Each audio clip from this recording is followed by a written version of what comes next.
And here we go. Welcome, everyone, to Season 3, Episode 8 of the Extra Medium Sports Podcast. I am Justin Jackson, sports editor of the Dominion Post. And I'm Spencer Ripchick of the Dominion Post. Spencer is in the co-pilot's chair today because our own Michael Griffith is down in South Charleston covering the state softball tournament, where he will be joining us shortly with live updates. Real quick, both the Morgantown High and University High softball teams have advanced past the first round of the state tournament. Morgantown High did so with a 1-0 victory against Hurricane on Tuesday. University High saw a historic performance from pitcher Maddie Campbell. She pitched a perfect game as the Hawks defeated Washington 2-0 in the opening round. Campbell faced 21 batters, did so with not allowing a single base runner, and she struck out 17 of those 21 would-be hitters. But the big news around town, obviously, is the West Virginia baseball team advancing to the Super Regionals for a third straight season. The Mountaineers did that with a come-from-behind victory against Kentucky on Sunday. And then Amani Guzman came up with a base hit in the 10th inning to lead the Mountaineers to a 6-5 win against Kentucky Monday to capture the Morgantown Regional. WVU is now hosting the Super Regional for the first time in school history. For those who don't know, the Super Regional constitutes the Sweet 16 version of the college baseball tournament, and they are hosting because number 1 ranked UCLA lost in their regional tournament. So now you have mid-major Cal Poly coming to town with a trip to the College World Series in Omaha on the line. The first game of that Super Regional is scheduled for noon on Friday. We will discuss that entire regional weekend and the Super Regional rounds coming up. But first, Spencer, you get to do your first sponsor plug. Hit it. I know. Let's see how this goes. The Extra Medium Sports Podcast is brought to you by the Hotel Morgan. Whether you're interested in hosting a sophisticated corporate retreat, a joyful baby shower, or a spectacular wedding reception, Hotel Morgan provides a backdrop steeped in nearly a century of Morgantown history, reimagined with boutique comfort and 1920s era charm. We take pride in making every event a memorable and stylish experience. Yeah, not bad. Not bad. Not bad. Here we go. Hey, Spence, where else can you find our podcast? You can always find a link to the Extra Medium Sports Podcast at DominionPost.com or find us on social media at Spotify and YouTube. All the official stuff is out of the way. Let's talk some WVU baseball, Spence.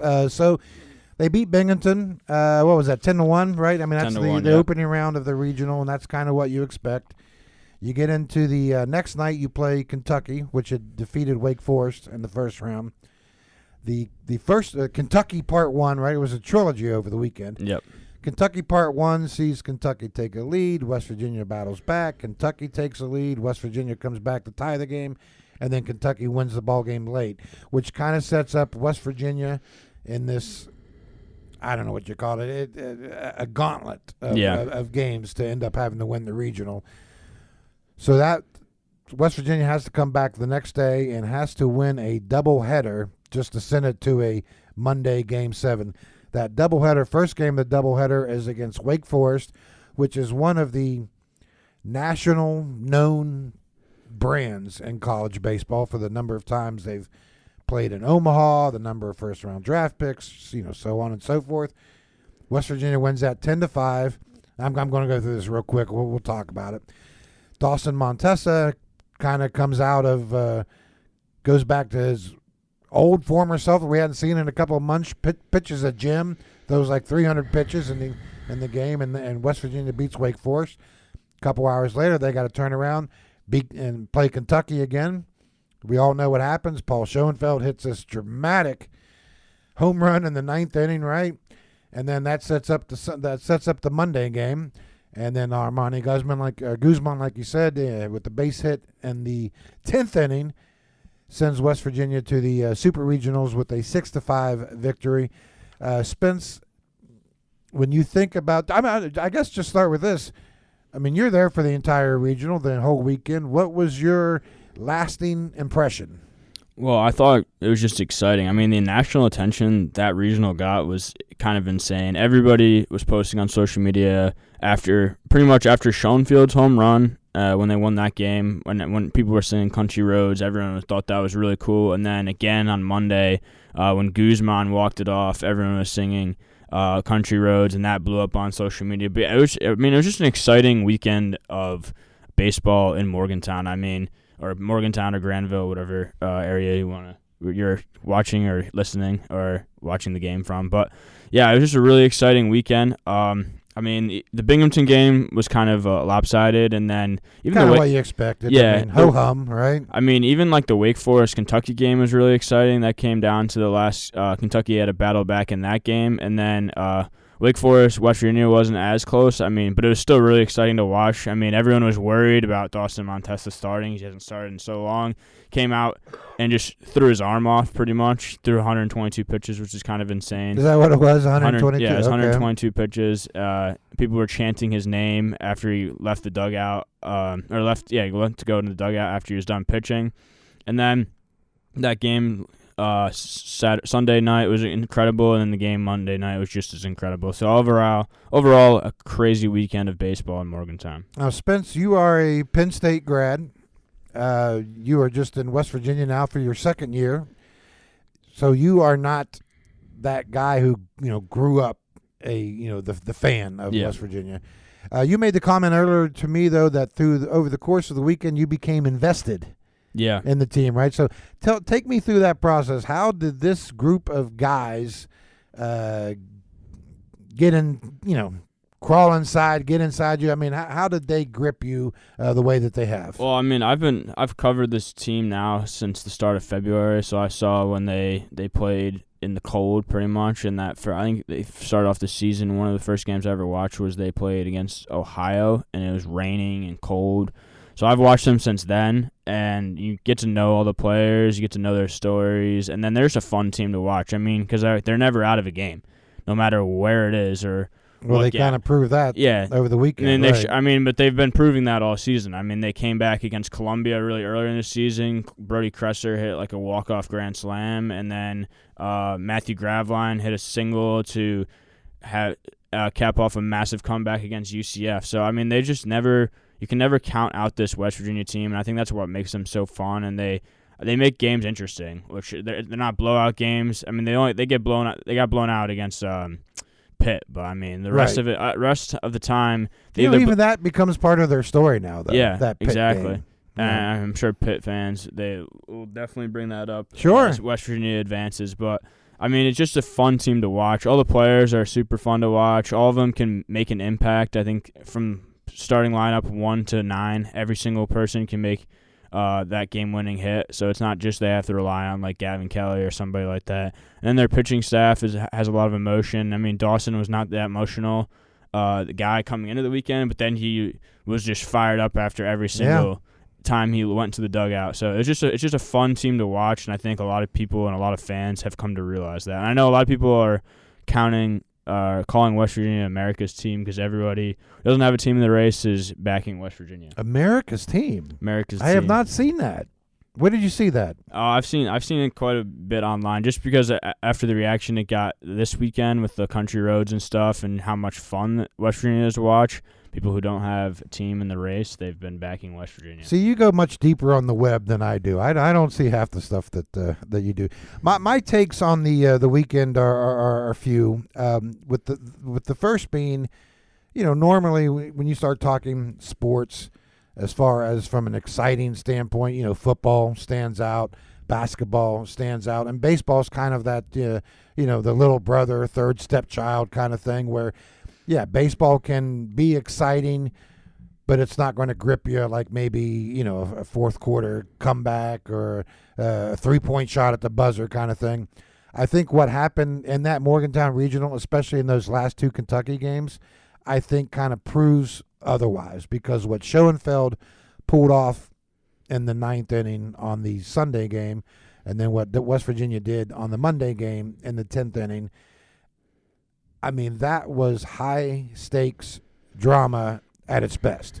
And I think it would compare with excitement that you would feel in a football game, a basketball game, a hockey game. I think it would compare or exceed, right? I mean, your thoughts. Yeah, well, I mean, I think it's a lot harder to be invested in a college baseball team because there are so many games. It's not like football where there's just like 12 games, or basketball where there's, was it like 30 or something? Yeah, 32 during the the regular season. Yeah, so it's a lot harder to be invested. I mean, like I've said, they started playing in like February. Or March. Valentine's Day. Yeah, they started playing that early when it was cold and nobody was at the games, and now they're performing a lot better, and people are seeing like how much fun this team is to watch, and they get to experience it at the highest level and the biggest stage.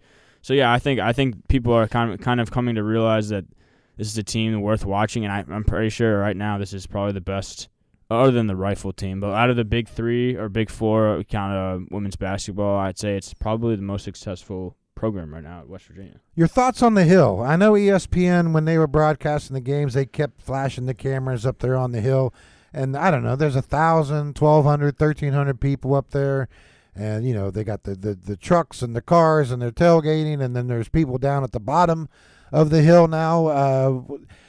That adds, right? I mean, how much did that add to you, to the atmosphere that you experienced? I think it's really cool. I think right now it's been nicknamed Randy's Ridge. Randy's Ridge, okay. Yeah, so I think that's what everyone's calling it on social media. So I think it's really cool. I mean, just to be able to go to a game for free. I mean, you have to get there. Those people up there are really committed because you have to get there really early to get a spot. Because I mean, it's a big hill, but most of the hill is like too steep to sit on, and you see people chasing after balls, and they're running down that hill. I don't know how they do that. They blow up. It's so easy to blow out your knee on that hill. I walked up that hill, and it's steep and it's rocky. When did you walk up the hill? It was at late night after the baseball game. I needed to have a shortcut to get to my car. You didn't walk up the sidewalk? No, because I mean it's just a long story. But I walked up that hill, and it was steep.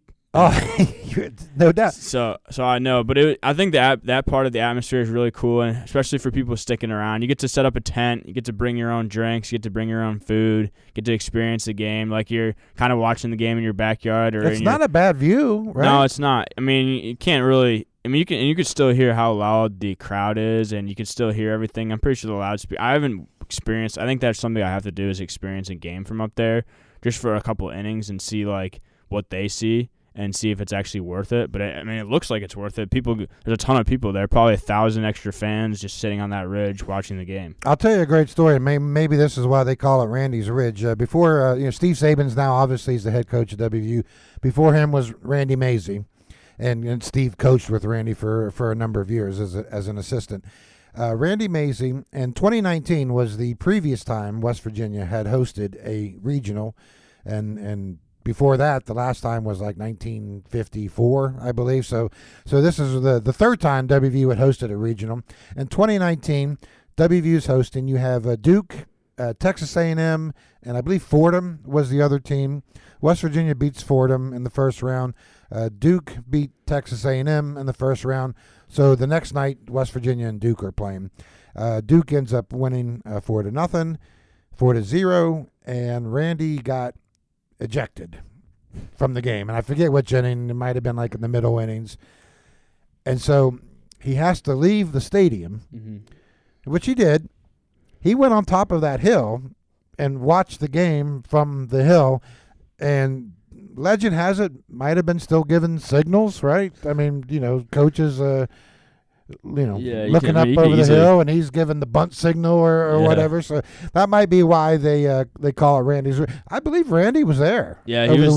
That's why I think people have started calling that. Maybe it just goes back to that story, which I think a lot of people don't know about. I didn't know about that story, but I mean he took a photo up on top of that ridge, and he was watching at least before the game started. He was up there, but yeah, he was at every single game. He goes to every single game, no matter what. I don't think he made the trip to Arizona for the Big 12 championship game. So he's got a kid on the team. But he still loves watching the games. I think that was the reason why he didn't go to the Big 12. I think it was during high school graduation. And I saw Ross Hodge in the crowd. Yep, Ross Hodge was there. He was there in the front row with his family, it looked like. Did we see any other celebrities? Was Rich Rod hanging out around there? I think I heard Nikki O'Brien was there. Okay. I don't think Rich Rod was there. Was he there? Oh, so Rich Rod was there apparently. Okay. I didn't see him. I haven't seen anything on social media saying he was there. He must have been. I don't know where he was. But He's hanging, sneaking around. yeah, who knows, going low profile. Honestly, that's kind of, at this point in the season, kind of where you need to be before the season kicks off.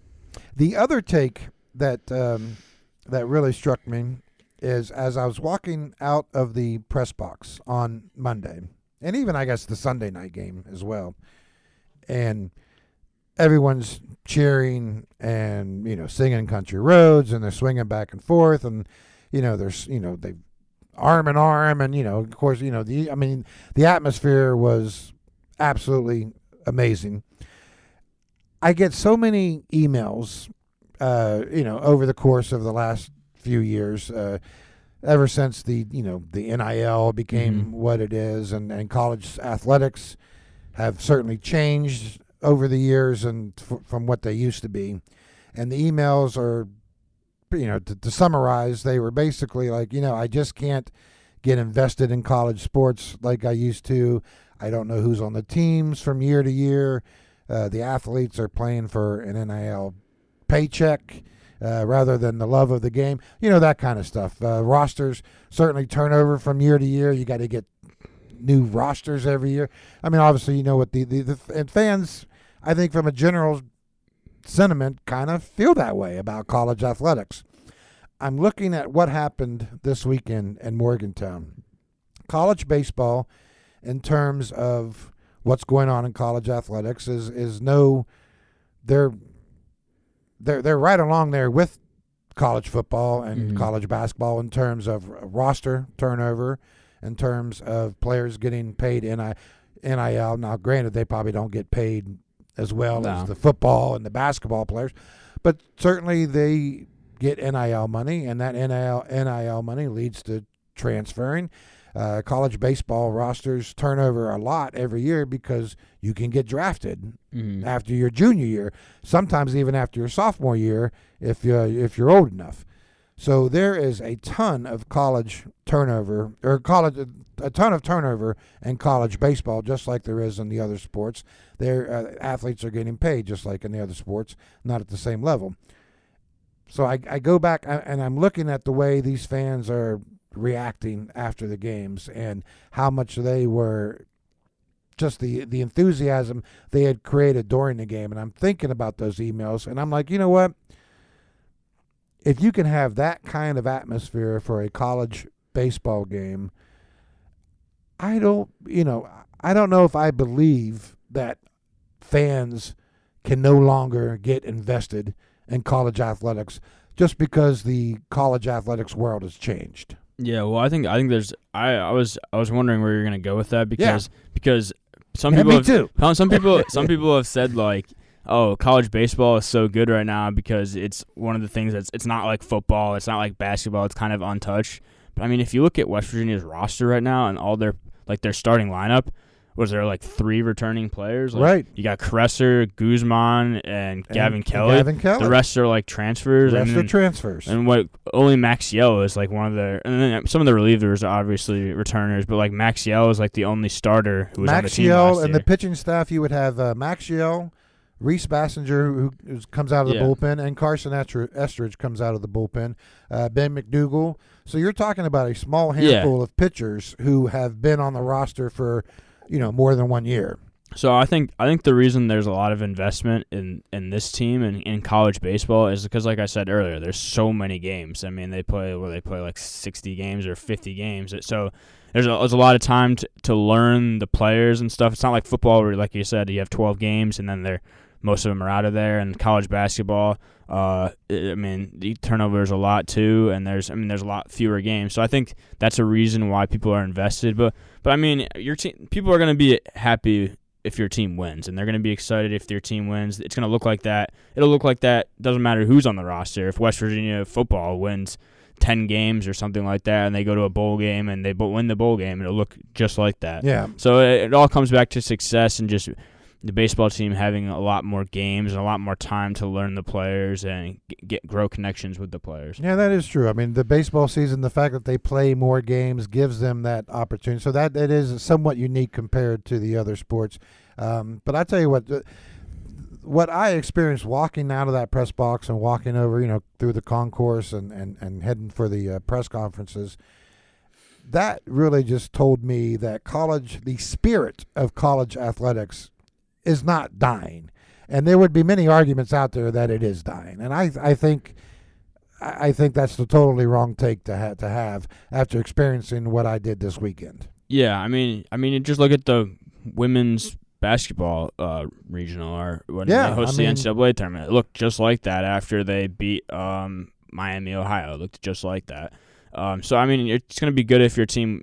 It's always going to look like that if your team is successful and wins games, and especially if they haven't done it in a while, like the women's basketball and the baseball hasn't hosted a regional since 2019. So they're always going to get a big turnout. It'll be interesting to see if, since those teams are so successful, they're still successful. If it still looks like that every single year, and because since it's right now it's not normal, but if it becomes normal, we'll have to see what the turnout is like. The third take was, have you ever covered a coach quite like Steve Saban's, head coach at WVU baseball, in that his post-game press conferences turn into him.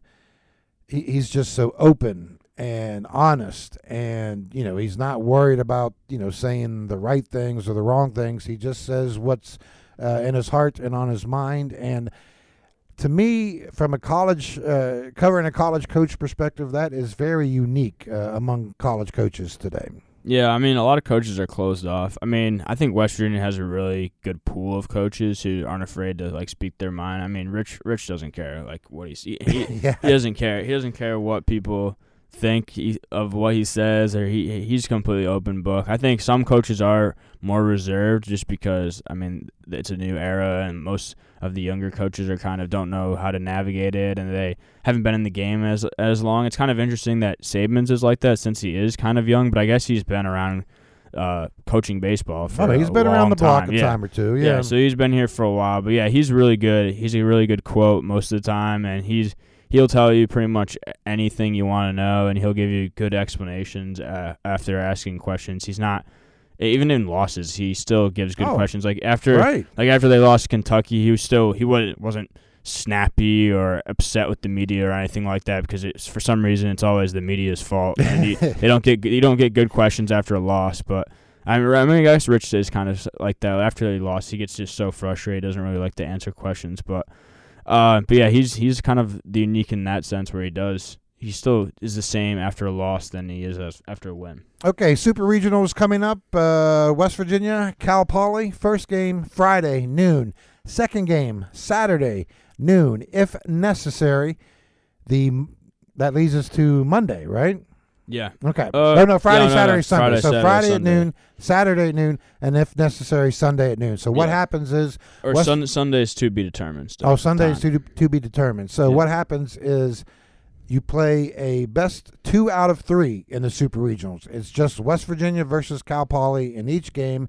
The first team to 2 wins advances to Peyton Manning's favorite place, Omaha, for the College World Series, which constitutes the final 8 teams in college baseball. So, West Virginia, Cal Poly, what do you got on the Mustangs? So I did quite a bit of research on them. I mean, they're an absolute they're a wagon right now. I mean, they've won 3 games. They're undefeated, and one of the few teams that is undefeated. They came out of what was supposed to be one of the toughest regionals in the whole thing with number 1 overall seed UCLA. That didn't look good, right? No, it didn't look good. UCLA looked really bad the entire weekend. But yeah, they've outscored teams 25-5. They've let up 5 runs. Their pitching staff. I mean, their offense is really good. I mean, they didn't have to play UCLA. Right. Luckily for them, we would. I mean, might have been a different story if they had to play UCLA. But, I mean, they still played Virginia Tech, beat them pretty handedly, and then they destroyed St. Mary's in the first game, and then they won 5-2 to move on to the regional final. So, I mean, they're like you were telling me earlier, they're a pretty tested team. They played number 1 teams before. They played Texas A&M last year. They beat them then. They beat UC Santa Barbara in the Big West tournament this year. And UC Santa Barbara was gave Texas, who is a regional host, run for their money in the regional final this year. So the Big West got 2 teams in. Yeah, they did. I mean, because Cal Poly made it in as an automatic. As the qualifier. automatic, right? But UC Santa Barbara was still they're in like the RPI up there in like the 30s. I'm pretty sure they're pretty high. They're pretty. You don't sleep on the Big West. Right? The Big West is actually legit. So I mean, they're a good team. They have some power. They have some good pitching. So it'll be interesting to see how both teams are riding high right now, and I think that's actually Cal Poly's motto is ride high. Larry Lee is the head coach at Cal Poly. He is a 40-year veteran in the business. Not all 40 have been at Cal Poly. I think this is his 24th year or 23rd year at Cal Poly. The Mustangs have been to 5 NCAA tournaments under him. He's coached something like 90 draft picks in the years he's been at Cal Poly. They've been to back-to-back NCAA tournaments. Back in 2014, they were actually a host for the NCAA tournament. They didn't get out of the region, but they were a host. So this is not a Little Sisters of the Poor, mid-major kind of team coming to Morgantown this weekend. No, I mean they're a good team. Like I said, they're a tested team. They've played some good. They've played in big moments. Now, like we said last year, they were in the regional. They didn't make it out. But I mean, this is their first ever super regional. So and they beat Virginia Tech, which WVU fans can appreciate, right? Yeah, they can. And like Virginia Tech was supposed to be in West Virginia's regional as like one of the top 2 seeds. So was Pitt. Yeah. Right? Well, I mean, Pitt was supposed to be like the last seed in, but like Virginia Tech was one of the top 2 seeds in the whole thing. So I mean, they beat them, and then they sent Virginia Tech to go have to play UCLA, which I mean, that's a tough game. At least on paper it is. So yeah, I mean, Cal Poly is they're no strangers to the big moments, and it'll be cool to see if they can live up to the big moment this weekend. The big hitter for Cal Poly that Morgantown and West Virginia fans will want to keep an eye on, a kid named Ryan Tarman, catcher, 18 home runs. What's he got, like 60 RBIs? He's got a lot of RBIs. And he was a 5th-round draft pick in 2024 coming out of high school. He elected to go to college instead. So that kind of tells you that he's got some ability. WVU might have to, pitch around him or be careful with him. That's the kind of talent that Cal Poly has coming in.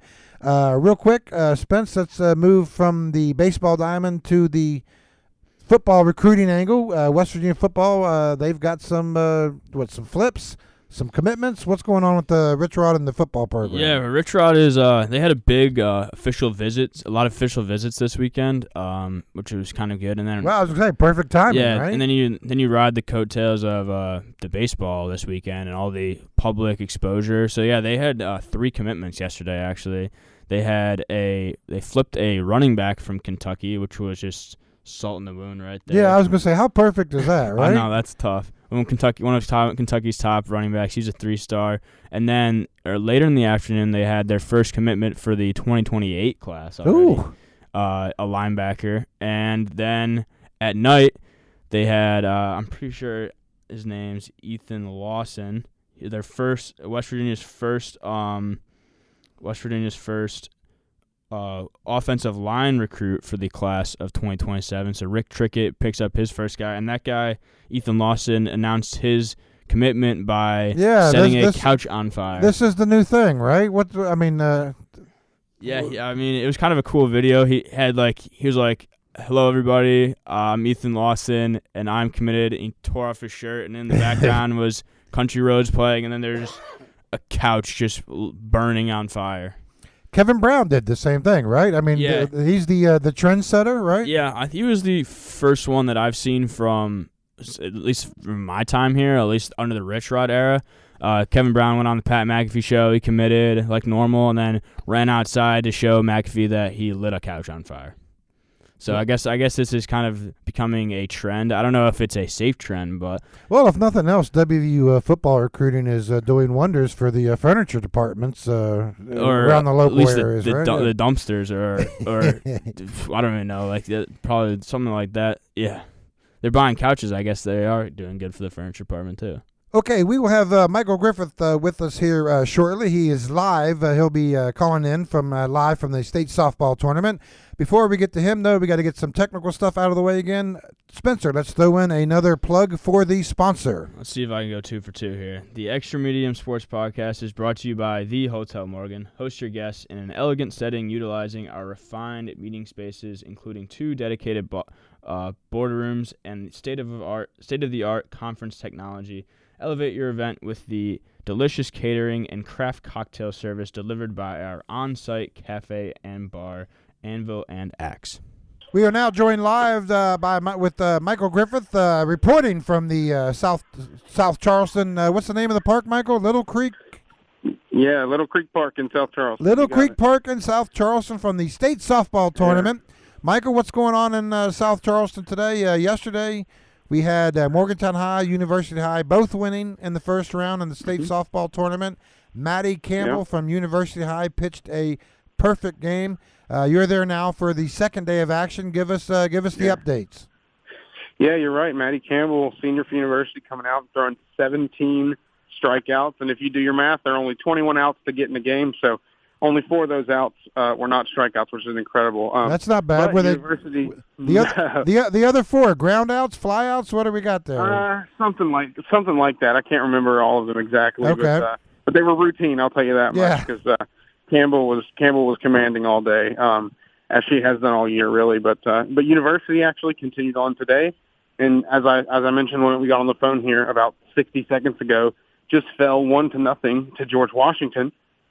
So University will actually be coming up in another half an hour to play an elimination game against, I believe, Washington. Okay. Out there in the Eastern Panhandle. So the winner of that game will move on to tomorrow, and the loser will be gone. Morgantown High, a big surprise win, right? On Wednesday. This morning. Yeah. Yep. This morning on Wednesday when we're talking, like when you guys hear this, obviously it'll be passed in. But yeah, another strong pitching performance from Maddie Westman yesterday for Morgantown against Hurricane in a 1-0 win.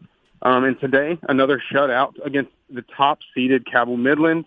Player of the Year, Drea Watts, in the circle pitching for Cabell Midland. But Morgantown got to her and ended up pushing 3 runs across the board late in the game, and they were able to hold on for a 3-0 win. Huge upset. Morgantown, down here in their first ever state softball tournament, and here they are 2-0 on Wednesday and making it their home already. So you're saying there wasn't a lot of nerves with the Mohegans then, or what? It didn't seem like it. I mean, Coach Lori Lipscomb always talks about this group of seniors, and particularly Maddie Westman, being so level-headed and having all that experience. And I mean, down here for the first time, it seems like they've been down here for multiple years already, man. They're playing like seasoned veterans, and they've had 2 really good defensive games. The game against Cabell Midland this morning, I mean, if you had ESPN web gyms going on, you could probably put multiple of their plays on there because they were making diving plays. They were making plays in foul territory, sliding catches, diving catches. It was incredible to watch. So Morgantown's moving on, and they'll play in the winners bracket, continuing on today. So Morgantown High in the winners bracket, so they still have to. It's a double elimination tournament, right? Give us the setup for the tournament here. Well, it's a lot to get going because it's 6 games a day. Well, we got plenty of time, brother. Go ahead. Yeah, today coming up, we got University, and like I said, Washington. They're about to play in an elimination game, and then Cabell Midland. They are also in an elimination game against Parkersburg South later on this evening. Like we said, Morgantown High, they'll be playing in the 2-0 game against George Washington. And the interesting thing about that's actually a number 3 versus number 4. So one of those seeds will punch their ticket to tomorrow's championship series with a win tonight. So a lot exciting softball going on. And one thing I got to say is, man, some years you come down here and you see like so many runs. You see, girls smashing the ball, hitting home runs. It's been defensive down here this week. It has been pitching. It's been defense. I mean, I think yesterday alone between AAA and Quad A, there were 3 perfect games thrown down here. I mean, that's just unheard of. Right. It's been really, and it's been entertaining. Sometimes you think defensive baseball, defensive softball isn't that entertaining, but I'll tell you what, man, watching some of these girls spin the ball the way they do and throw the ball and play the defense they are, it's incredible to watch. So. Michael, now to give the listeners here a kind of an idea of what's going on. So the softball complex is a multi-field complex, right? So you've got the Quad A tournament and the Triple A tournament. They basically, the fields are next to each other. They go on at the same time, right? Yeah, and for our listeners, you could probably compare it to Milan Park. We go watch a lot of games where Morgantown University play their home games up there at the Milan Park on ISS and Lynch Field. But here, it is significantly closer in proximity when it comes to the fields. I would say the third baseline fence when it comes to the Quad A field is probably 10 yards away from the first baseline in the Triple A. Okay. So it's tight. There's people everywhere. There are people on your shoulders and looking over you trying to get a view of all the action. But, man, you really get immersed in all the excitement. And, when these games, like I said, are so defensive and so close in score, you really feel all the fans and all the action really like right in front of you. It's a really fun time. A little bit of drama, a little bit of intrigue, right? I mean, you got. Oh yeah, and you get a front row. You get a front row seat, and I'll tell you, in that last game, that University George Washington game, they had a couple bang plays there at the plate, and being there right up close, able to see what everybody else is seeing on the field, it's really fun. Can the Hawks survive through the losers bracket now? What's your opinion? I think they can. An experienced team like that usually is able to turn it around after a tough loss, you would say, and they still have Maddie Campbell. Sophia Lahosset threw that last game for them, so you got to imagine Maddie Campbell will be coming back to throw the next game against Washington, trying to move on here. So I would also expect them to get their bats going. They were actually shut out in that last game, so. Hey, Michael, Spencer and I, we were talking a little WVU football recruiting here just a couple seconds ago. There is some news locally on the University High front with a young lineman who is committed to Virginia Tech. I don't know how that's going to make everyone feel locally, but tell us a little bit about Mr. Bram and heading for the Hokies maybe. Yeah, that's a good call right there, Justin, talking about that. Obviously, everybody listening, most people listening should know that last name Bram pretty well. Obviously, got Rich Bram, who is a WVU Hall of Famer and played for the Bengals for almost a decade in the NFL, I believe. And then you got his older brother, Noah, who was a great player for University on the baseball field and the football field. Baseball player of the year his senior year. He is still playing football collegiately, I believe. So, but, yeah, Luke is a lineman that has kind of come on late. University head coach Eric Snyder actually told me that his freshman year he came in as a wide receiver, and that's kind of the build that he had and kind of the ability that he had. But over time he's grown and gotten into his body and gotten bigger, and he's really grown into a lineman, and that's probably what he's going to be for Virginia Tech on the offensive side of the ball. So he went from being a wide receiver to a guard, a tackle? What are we looking at there? Yeah, I think something like an interior lineman, maybe exterior, because you think about a wide receiver coming over playing lineman, you got to imagine his feet are probably pretty quick. He's probably got some ability with his hands as well. And I'm sure that, more and more in football nowadays, you see those linemen that are able to be fast and able to be speedy, that have more success nowadays, I feel like, in the game. So he will have a really good opportunity to come in his freshman year, grow under Matt Moore and under James Franklin, obviously, and in a really good league in the ACC. And we'll see what happens for Luke in the future. Spence, I don't know. What do you think about that? Wide receiver to offensive lineman. That's got to catch your eye a little bit, right? When I heard that, I had a couple of thoughts, actually. Yeah, James Franklin actually used Vega Ione. I know they used to have Andy Kotelnicki as their offense coordinator. They actually put linemen in the slot and have them motion across to lay a block. So I wonder if they're going to do that with Bram there. It sounds like that would be a good option for him. I know Andy Kotelnicki's not there with James Franklin at Virginia Tech, but it could be something to watch out for. And I didn't realize that he picked Virginia Tech. I forgot. I didn't realize he was a local. That's kind of a tough look for West Virginia, and might be somebody to watch out for on National Signing Day as a potential flip at the last minute. Okay. So keep your eye on him. keep your eye on him to make sure that that ink is dry. Michael, I know Michael, I know you've gotten a chance to know Rich Bram a little bit over the years, right? He's an assistant with the Hawks. He's obviously, like you said, he's an all-time West Virginia Hall of Famer. His kid commits to Virginia Tech. How do you think that's at with Rich?